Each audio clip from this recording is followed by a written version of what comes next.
il y a ce qu'allouent très directement les juges.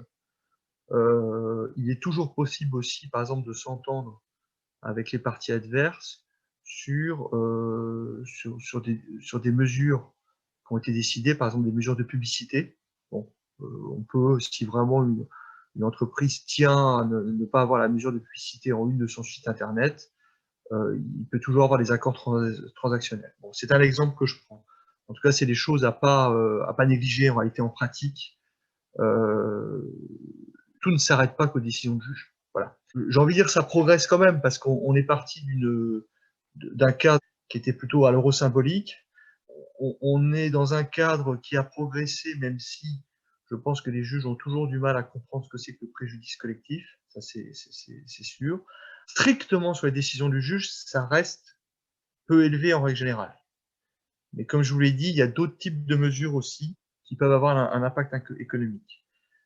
Après, il y a l'OVNI Helvétimo, où on s'est vu octroyer 1 million pour le préjudice collectif, 300 000 euros pour le préjudice associatif. J'ai été à l'audience ce jour-là, il a fallu appeler les urgences parce que j'avais un choc cardiaque. Limite. Alors, vous voyez, par exemple, nous étions dans l'affaire Mediator. On était actifs dans l'affaire Mediator parce qu'on avait un groupe de 80, une petite centaine de plaignants au tout début de l'affaire. Et on a été assez actifs.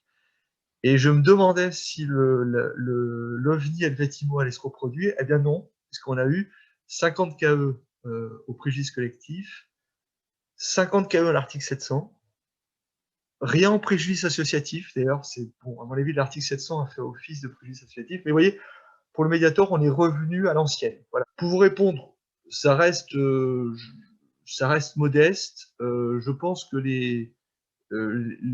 en tout cas, les juges doivent progresser sur leur compréhension de l'utilité du préjudice collectif. Mais ça progresse quand même. Voilà. Déjà, on fait quand même le gros de notre contentieux devant le juge civil, en fait, en réalité. Parce que pour le juge pénal, la barre est haute, quand même. La barre est haute. Et d'ailleurs, ouais, il faut vraiment. En règle générale, le juge pénal, c'est assez souvent sur des affaires qui sont révélées, oui, de type la viande de cheval, le dieselgate, et où donc il y a une mise en mouvement de l'action judiciaire, puis on suit les actions un peu grand scandale, où de toute façon, pour être très franc, même sans nous, ça se ferait. Vous voyez ce que je veux dire? On n'est pas très décisif, je le reconnais. Où mon conseil d'administration me demande toujours de me joindre parce qu'il faut y être. On se joint, vous voyez, à des affaires du type le rappel des produits laitiers, enfin Lactalis, vous voyez l'histoire du lait, la viande de cheval. Bon, on y est, ce qui est normal, c'est légitime.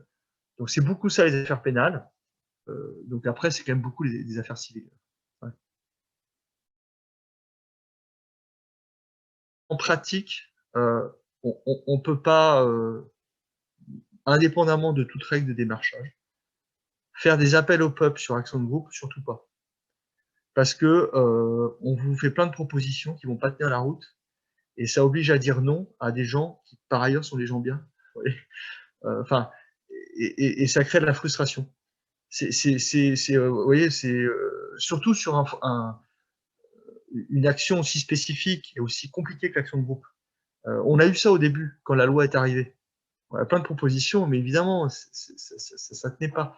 Donc c'est pour ça que on invite les gens à nous faire part de leurs litiges, mais on mentionne pas forcément, on mentionne pas l'action de groupe.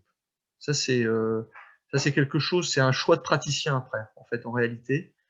Voilà, c'est plutôt ça en réalité.